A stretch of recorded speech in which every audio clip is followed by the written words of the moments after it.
every day in life, nakabutog si Bukay na minyog Pinoy para makaahon sa kalisutan. Hi Philippines! Hi world! Kung saan man naabot yung video ko, pa-share pa like. Kung di mo ganana ayo, kay wako na munggos. To araso ka pa lang nanguha ko ang bata sa fish pan o isda.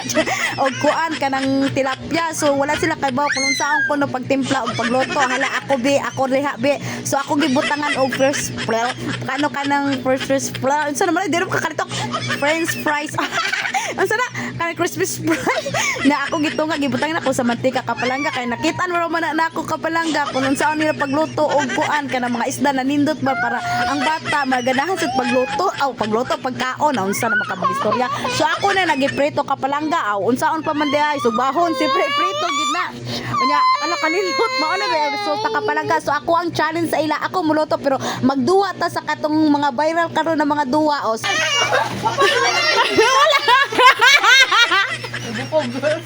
Tamo. Ang tilapia mong yun. Hoy, kakan! Dagan! Unya kapalangga nagundang namig ka.